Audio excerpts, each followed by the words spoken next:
শুভেন্দু অধিকারীর হাত ধরেই মৌসম গিয়েছিলেন তৃণমূলে। কোথাও না কোথাও কোণঠাসা হচ্ছিলেন মৌসম। কংগ্রেসে ফিরে বললেন, ভুল করেছিলাম, ভুল হয়ে গেছে, ক্ষমা করে দিন। মৌসমকে নিয়ে রাজনৈতিক মহলে চাপানোতর একেবারে তুঙ্গে। কোথাও কোথাও যদি জোট না হয় কিন্তু চতুর্মুখী লড়াই দেখা যাবে কংগ্রেস, বাম, তৃণমূল, বিজেপি। কোথায় কে কে এই মুহূর্তে দাবিদার রয়েছে এখন থেকেই ঠিক করতে হবে, নালে কিন্তু অনেকটা পিছিয়ে পড়তে হবে কংগ্রেসকে। নমস্কার প্রিয় দর্শক বন্ধু, দাদা দিদির রাজনীতির এই প্ল্যাটফর্মে আপনাদেরকে স্বাগত জানাই। আর দাদা দিদির রাজনীতির প্ল্যাটফর্মে আমরা প্রত্যেকটা বার নির্বাচন কেন্দ্রিক বিভিন্ন আলোচনা আপনাদের সামনে রাখছি, বিভিন্ন পর্যবেক্ষণ আপনাদের সামনে রাখছি এবং গুরুত্বপূর্ণ বিষয় আপনাদের সামনে আমরা উত্থাপন করছি। তার কারণ একটাই, যে কোনো সময় বিধানসভা ভোট ঘোষণা হবে। 14ই ফেব্রুয়ারির পর সেই তৎপরতা বেড়ে যাবে, কারণ এসআইআর প্রক্রিয়া শেষ মানেই বঙ্গে নির্বাচনের প্রস্তুতি একেবারে তুঙ্গে উঠে যাবে। এই মুহূর্তে কোন দল কোথায় দাঁড়িয়ে, কার সাথে কার জোট হলো, কে একলা চলো নীতি নিল, সেই সব নিয়েই আমরা বিস্তারিত আজকে আলোচনায় যাব এবং এই বিস্তারিত আলোচনায় আমরা বুঝে নেব এই মুহূর্তে বাংলায় কোন দল কীরকম স্ট্যাটিস্টিক্সে চলতে চাইছে।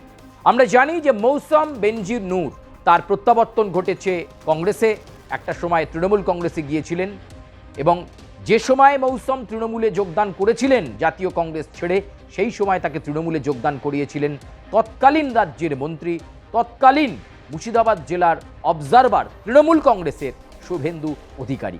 শুভেন্দু অধিকারীর হাত ধরেই মৌসম গিয়েছিলেন তৃণমূলে। এরপর সব কিছু ঠিকঠাকই চলছিল, কিন্তু মাঝে তাল কাটল।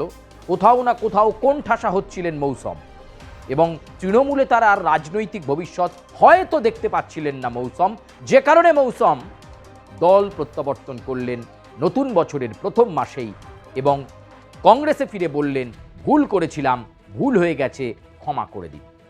এখন মৌসমকে নিয়ে জল্পনা তুঙ্গে, কারণ মালদায় বিভিন্ন কর্মসূচিতে এসআইআর নিয়ে কংগ্রেসের প্রতিবাদে বারে বারে ঈশা খান চৌধুরীর পাশে দেখা যাচ্ছে মৌসমকে। কিন্তু বিষয় হচ্ছে, বিধানসভা নির্বাচনে কি মৌসম প্রার্থী হবেন? আগে হ্যাঁ, প্রার্থী তিনি হবেন এবং প্রদেশ কংগ্রেস সভাপতি শুভঙ্কর সরকার তিনি কিন্তু ইতিমধ্যেই তার জন্য সেই তৎপরতা করতে শুরু করেছেন। কিন্তু কোন কেন্দ্র থেকে লড়বেন মৌসম, কোন কেন্দ্রটা তার পক্ষে নিশ্চিত জয়ের জায়গা হবে, এই নিয়ে জল্পনা এই মুহূর্তে তুঙ্গে চলছে যে কোন কেন্দ্র থেকে তিনি লড়বেন। তাহলে কি তিনি সেই সুজাপুর কেন্দ্রে ফিরে যাবেন, নাকি অন্য কোনো কেন্দ্রের কথা ভাবা হচ্ছে? এরকম একটা জল্পনা যখন চলছে, ঠিক তখন মৌসমকে নিয়ে রাজনৈতিক মহলে চাপানোতর একেবারে তুঙ্গে।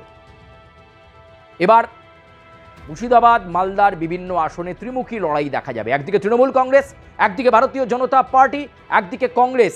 আবার কোথাও কোথাও যদি জোট না হয় কিন্তু চতুর্মুখী লড়াই দেখা যাবে কংগ্রেস, বাম, তৃণমূল, বিজেপি।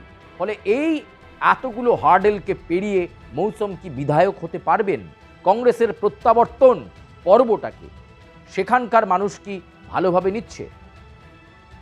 আগের সেই পুরনো ছন্দে মৌসমকে দেখা যাবে যখন তিনি কংগ্রেসের সেই যুবনেত্রী ছিলেন? তার গ্রহণযোগ্যতা কতটা রয়েছে? এই সব নিয়ে যখন জল্পনা কল্পনা চলছে, তখন দল তাকে দুটো কেন্দ্র নিয়ে ভাবতে বলেছে।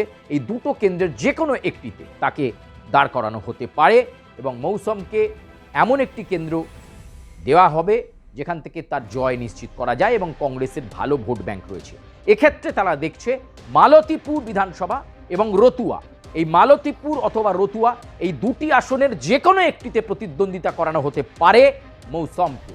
প্রদেশ কংগ্রেস সভাপতি শুভঙ্কর সরকার ইতিমধ্যেই দিল্লিতে গিয়েছেন।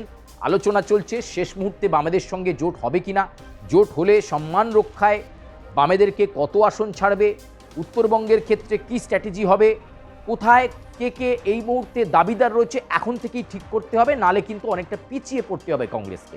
তাই হাইকমান্ডের সঙ্গে এবং কংগ্রেসের শীর্ষ নেতাদের সঙ্গে বারে বারে বৈঠক করছেন প্রদেশ কংগ্রেস সভাপতি শুভঙ্কর সরকার। আর সেখানেই আলোচনায় উঠে আসছে কংগ্রেসে প্রত্যাবর্তনে জোয়ারে ফিরে আসা মৌসমকে অবশ্যই গুরুত্ব দিচ্ছে প্রদেশ কংগ্রেসও।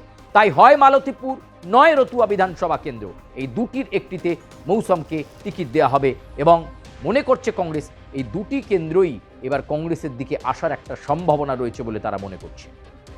শাসক দল তৃণমূল কংগ্রেসের সঙ্গে একটা হাড্ডাহাড্ডি টক্কর মৌসুমের হবে, সঙ্গে ভারতীয় জনতা পার্টির সঙ্গে হবে। মৌসুমকে যিনি তৃণমূলে নিয়ে গিয়েছিলেন, বর্তমানে তিনি পশ্চিমবঙ্গের বিধানসভার বিরোধী দলনেতা, নন্দীগ্রামের বিধায়ক, বিজেপি নেতা শুভেন্দু অধিকারী, তিনি কিন্তু ঘনিষ্ঠ মূলে বলছেন মৌসুম যেখানেই দাঁড়াক না কেন মৌসুম জিততে পারবে না।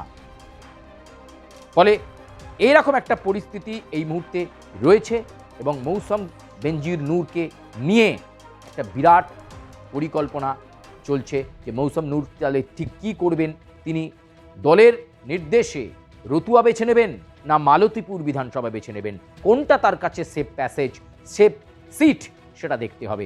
এই মুহূর্তে চর্চায় মৌসুম এবং মৌসুমকে নিয়ে প্রদেশ কংগ্রেস নেতৃত্বেরও একটা বড় ভাবনা রয়েছে যে তার মতো শিক্ষিত এই যুবনেত্রী পশ্চিমবঙ্গে 2026-এর বিধানসভা ভোটে জয়লাভ করলে কংগ্রেস বিধানসভায় ভালো একজন প্রতিনিধিকে পাঠাতে পারবে, যিনি সওয়াল করতে পারবেন, যিনি বিধানসভায় দাবি দাওয়া আদায় করতে পারবেন।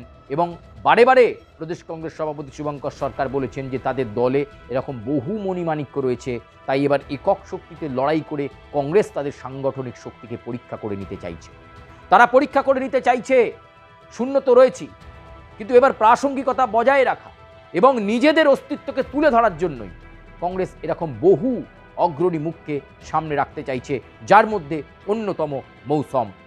এবং মৌসুমের উদাহরণ কংগ্রেস বিভিন্ন জায়গায় তুলতে শুরু করেছে যে তৃণমূল ছেড়ে কংগ্রেসে ফিরে এসে ক্ষমা চেয়েছেন তিনি এবং বলেছেন আজীবন কংগ্রেসেই থেকে যাবেন, আর কংগ্রেস ছাড়ার কোনো ইচ্ছা তার নেই।